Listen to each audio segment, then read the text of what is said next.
Thanks for coming. Obviously, game week around here, very exciting. We have Code Green still we're finishing up, which is getting things game ready. We also added some captains. I want to mention that for a couple minutes, and that's J.T. Barrett, Ray Kwan, and Pat Elfline were recognized as captains. First time I've done that immediately after the Fiesta Bowl win because the lack of experience on this team, and they've done a very admirable job, and love those guys. But we also took a vote. Joe Berger, Garyon Taekwon, Billy Price were also selected captains. I like more than less, obviously, over the years. You can see that. That doesn't mean that Feda and some of those other players aren't captains, because they certainly are going to be leaders. I think Mike Vrabel said it best, even when we had this conversation when he was here, that he was not elected captain, but he certainly was a captain. So that's a big part of our program and our culture, and we need them to step up. I want to say a couple of things also about a great school that we're playing this week, Bowling Green. I love that school. Paul Krebs, the former Buckeye, was an assistant AD here, hired me in, in 2001, and I took the job at Bowling Green. I remember taking wasn't sure what to do, and I took home the media guide, and the one thing that I loved about Bowling Green is that, and the reason we took it, first of all, I really appreciate the administration there, and a lot of respect for the previous coach, Gary Blackney, but they had a winning record against every team in that conference, overall record. So that tells you, taking over a place that's never done it is hard, but take over a place that's done it maybe has fallen off a little bit. And I still remember that to this day, that when I think about Bowling Green, it's one of the most tradition-rich programs in the MAC. And a lot of great respect for him. Loved my time there, and a lot of great people there. So I'll answer any questions for you. We're excited to get going this week. Fourth row right, Nick. When you look at those 2 years at BG, you had such a close relationship with those kids. When you look now, how do they impact the coach that you are now and the person that you are now? It's probably Shelley and I were talking about this the other day, it's probably the closest. I'm still extremely close with those players. We had a little reunion last year up there and a fundraiser, and a lot of guys will show up at practice out here still, and I keep in touch with them. And, it was one of the really neat experiences, the zero expectations, and that's, obviously, you don't experience that much anymore. But I remember we got those preseason magazines came out. I think we were 129 preseason, or 119 or something like that. That was our ranking. And I thought, you have to be blanking me when I saw that. I didn't know there were 129 teams or 119 teams, and so I posted that thing all over the weight room, and 36-year-old coach trying to get a team motivated. That was ranked preseason 119. Good thing is we did not finish 119. You pushed that team so hard, and your first game was at Missouri. Did you worry at all that if you lost that game that you might start to lose some players? Yeah, I did. We had, I think, 50-some players make the travel, and we were allowed to take 70. Didn't have 70 players. And we got on a plane and had some receivers that couldn't catch. So we did empty, and we put the guys over here, but no one knew that. So Missouri still covered them. And we threw the guys that could, because we had some very good ones that could catch, Gerling and Robert Red and those guys. We sat there in Columbia, Missouri. I don't want to take this whole press conference going down memory lane, but it's pretty good. We sat there, and I looked at Shelley. I said, what if we lose every game we play? Because, I mean, who knew? And she says, I bet you win tomorrow. And I looked at her, and I said, we have no freaking chance of winning this game tomorrow. And I woke up the next, something happened in the middle of the night, and I remember waking up and saying, we're going to, our staff and our players thought they'd win it, and they did. Second row left, Lori. Coach, what can you say about Torrance Gibson's situation, I guess? Yeah, it was not athletic department of football, and I disagree with it, but so. Let me ask this. When you're facing a young opposing quarterback, you can throw an exotic blitz. When you're facing a young defensive line, you can run at them more. What do you do when you're facing and you want to exploit a relatively inexperienced coaching staff? Well, you try to do as much history as you can. I mean, we've gone, it's almost silly what coaches do nowadays. We went back 2 years to find out, he was has a Texas Tech background, and then with the defense coordinator, we looked at his background, and you chase some ghosts most of the time because you have to be prepared. The first 3 games, we've witnessed that around here. You know, Virginia Tech got us, and so we have to expect the unexpected. And what does that mean? That means we've worked on odd, we worked on bare, we worked on four down. I'm talking from an offense perspective. Having a veteran quarterback helps, and a veteran center helps. But you're going to go back and look. We understand they might have some depths and concerns of some positions. But really, it's all about execution for us and making sure that you at least are covered some of those unexpected looks. And on offense, it's those three different fronts that you have to be, because you'll look like a fool like we have before if you're not ready for it. Front row left, Doug. Urban, what can a coach do, or does a coach do, if you disagree with the university suspension of one of your players? I don't know. Is this a unique situation for you, or is this something that No. during your tenure you've dealt with at times as a coach? Oh, it's not unique, and we have dealt with it. When you were just talking about the Bowling Green days there, you just had like the look on your face just talking about, you look like you love talking about that time. What's the most fun you've ever had as a coach, and how, we assume you're enjoying yourself now, how does what you enjoy now compare to what you enjoyed then? I'm sure some things are the same and some things are very different. I think the low expectations where a kid, a player, another quick story, because you'll love this one. So we couldn't I walk in our first workout and kids are wearing like Budweiser t-shirts and stuff like that. And so we had to, obviously that's not going to make it real well with us. So I started going berserk like I do, and didn't have the money to have the workout gear and shoe. Everybody's wearing different colored shoes, and so we had to go raise some money for some gear, and we were Adidas at the time. So I made my contacts with Adidas, and I say, man, I need a little help here. Well, we're not, we can't really do Bowling Green right now.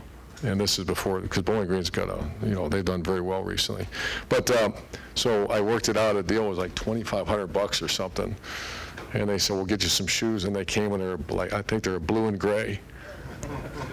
And their colors are orange and brown. But it didn't matter, man. The kids got blue and gray shoes to wear now. That tells you the expectation level of those young people that, hey, thanks for the T-shirt, Coach, I appreciate it, but no one said these aren't our colors, but they got a free T-shirt and a pair of shoes. So that was probably the moral of the story, or point of the story, is that zero expectation. They want nothing other than to find somehow to finish their careers with a winning record. That was our whole mantra: finish their career with a winning record, the seniors. So can you enjoy this the same way when there's gigantic expectations? Yeah. I think you can. It's all about the people you're around and all that, and at a great school. So yeah, sure. Front row right, Austin. Urban, I'm sorry that I'm going to continue this tour down memory lane, but Tim Tebow's he's having a baseball workout this week. It's a pretty big career change. I wonder if you remember during the recruitment thing, if you watched him play baseball. Incredible, yeah. Incredible baseball player. Oh yeah, that's when I drank the Kool-Aid when I watched, because I kept hearing this Tebow, and you get a little tired of it. And I went and watched him play in spring baseball, and he was playing outfield. I've never seen a guy change a game, motivate, lead, and do everything. And I walked away and said, that guy is one of the most unique players I've ever seen. I'm sure, maybe have you talked to him about this change, or do you think he can do it? Yeah, I kind of knew a while back. We chatted. He visited here earlier, and this actually has been in the works. I mean, he's been thinking about it for a while. This didn't just happen overnight. And I'm very biased, and everybody knows that, and don't count him out. I'm very biased. Front row right, Tim. Yeah, Urban, Raekwon McMillan, when you got the commitment from him, and obviously he enrolled early, but the Von Bell pickup was a big deal. I broke my glasses. The Von Bell pickup was a big deal, but when you got Raekwon from the heart of the South and stuff, what did that mean to this program from the standpoint of, I guess, establishing the flag down in Georgia, et cetera? That was one of the biggest ones Von Bell and Raekwon were big, that those were illogical choices for them to come up here at that time. Now I think it's a little more logical. However, Ohio State has a nice history. The great player with the Steelers now, Cameron Haywood. You got Ryan Shazier, came from down south. But those were kind of areas that were, untapped. Those are two big gets for us. But it was Raekwon that kind of guy that did you notice that people would follow? I mean, like, Jalen Holmes talked about that, about how much, he meets the guy and he wants to play with him and stuff. If you noticed No that. question. Yeah, we knew that right away when you went to high school and watched him perform and the leadership skills he had.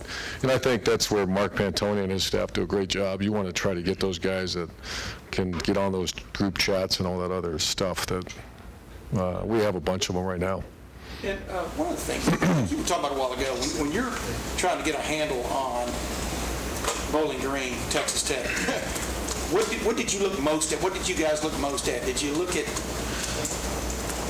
what Texas Tech was about the last couple of years? I mean, how did you kind of get into it, I guess? Yeah, well, you go from where the coordinator has been, and obviously the head coach, and you go back and see what they've done in the past, and our whole scouting report, I just stared at it, and it was all obviously not Bowling Green last year. We look at their personnel, but you look at what the coach's history is. And on defense, there's co-coordinators, so you find out what both those guys' backgrounds are. And then offense, it's pretty simple. They're going to do what he knows, and that's going to be Texas Tech. Do you expect a big change from them defensively, just scheme-wise and things? Not really. No, it's the two coordinators they brought in, their backgrounds are somewhat similar to what they were in the previous couple of years. Front row middle, Dave. I know you guys want to be a lot more balanced offensively than last year. Right. You've talked a lot about that. What is the ideal balance for this offense? 50-50. Okay. Yeah. And do you feel like you guys are close to achieving that? I do. I will know more obviously Saturday, but we have depth at receiver. We have a returning quarterback that understands what we're trying to do, and at the end of the day, it's 250 is the perfect. And we've had some close to that, but last year was imbalanced, and we have to be very balanced. Second row middle, Bill. Urban, I guess along those same lines, as you search for balance in offense and you think back to last year and the amount of times that JT ran the ball, I mean, there were games where he had, I think, 20-plus carries. Was it too much? Is that where you want it? Yeah, no, it's too much. Okay. Too much. The 10-12 is the area that you want to be in. Direct quarterback runs, where we call it, 5 to 7, 8 maybe, it depends on the game. And then he's a natural scrambler. When things break down, I think that's one of his strengths. He's one of those quarterbacks that very rarely takes a sack. He's always getting that plus yardage, so if it's not there, he puts his foot in the ground and gets plus yardage for us. So he's a little more aggressive than most quarterbacks, but that's, when you start hitting the 20, 25, that's too many. And then, different topic, your kicking game, field goal kicking. Sean Nurnberger, you brought in a graduate transfer last year who kind of supplanted him a little bit. Where is he at this season? I know you have a walk-on kicker who you just took a black stripe off of. So where's Durbin, I believe that's his name, right? Tyler Durbin. Tremendous talent. He'll start this week. Sean is dealing with some injury, as a groin injury that he missed most of camp, and this other guy's been kicking fan. He's the one who hit a 62-yarder in camp, so he'll be our starting kicker, Tyler Durbin. That's his name, right? Yes, sir. Tyler Durbin. those are kickoffs and field goals? Durbin. Kickoffs and field goals. Front row, Bill. I'd spell it for you, but I'm not quite sure how to do that.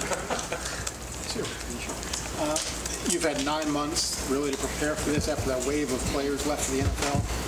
How ready are you right now, you think? Well, believe it or not, and I'm usually not this anxious and excited, and I think we're pretty ready. If we can get a couple guys, Marcus Ball, is dinged up a little bit, we're going to get him back today, and Jerome Baker has been dinged up a little bit, he's back today. So just got to get healthy, but our first unit, they're pretty close to being game ready. What are the biggest, every opener is a mystery. What's the biggest mystery in your mind about what Saturday will bring?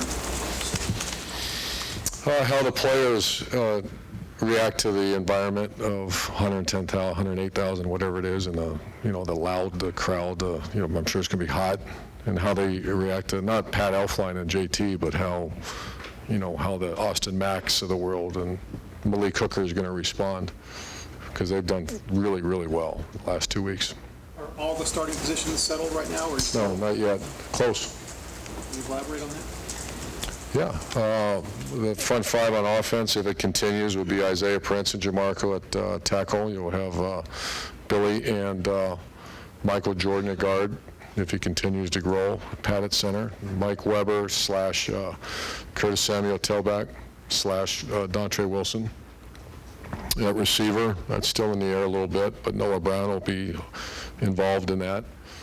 And then you got Paris Campbell, Terry McLaurin, Austin Mack. And tight end, you got Marcus Ball and A.J. Alexander. On defense, quarterback Joe Burrow right now will be the number 2. On defense, you have Sprinkle and Mike Hill on the inside. You have Tyquan and Sam Hubbard on the outside. Inside, you also see Draymond Jones and Devon Hamilton. And defensive end, for sure, Jalen Holmes will be, we should slash him as a co-starter with Sam, because he's had a really good camp. Linebacker, you got Worley, McMillan, and Dante Booker. Safeties, Damon Webb and Malik Hooker. Corner, Slash and Marshawn Lattimore and Ward, and then Gary on the other side. Second row right, Marla. Do you feel like you're going into 2014 when you have all these young guys who you don't know how they're going to turn out by the end of the year? Very similar, and I'm really excited about them. I'm trying to hold down the excitement because I really am. I can't wait to watch them play. I made a comment, young team that's not very talented is not, but this is a talented team and good guys. I mean, this has been a good camp, good people to work with. And will you have time for a couple more far left, front row, Mitch? Can you talk about Joe Berger, the guy that hasn't made a big impact on the field but ends up being voted a captain? Talk about him all day. You know, I think he should be a college football coach. I told him that. It's either that or med school for him or business, or he'll be fine whatever he chooses. He's worked. Why did You know, he had scholarship offers at smaller schools coming out of LaSalle, out of Cincinnati, and we had a wonderful family and wanted, has an Ohio State background, his family does, and made a career decision. And he's been very involved even when he wasn't. He'll start on punt for us and start on kickoff return and maybe one other one. So he'll be on the field for us. And last question, far left. As good a guy as there is. You mentioned you feel like you're pretty much game ready. You had told us last week, I think, that second unit offensive line and some other places maybe weren't. How close are they? Do you feel like you've made progress in that? I do. We'll know more this big week this week. And the one thing about those guys, they'll continue to grow throughout because some are real young, and same with that defensive line, very young. So they're going to continue to grow throughout. We just want to stay healthy, and when their time's right, you just don't want to be enforced because of an injury. That's when you get problems. Coach, thank you. Thanks, guys. How much was Gibson in the mix?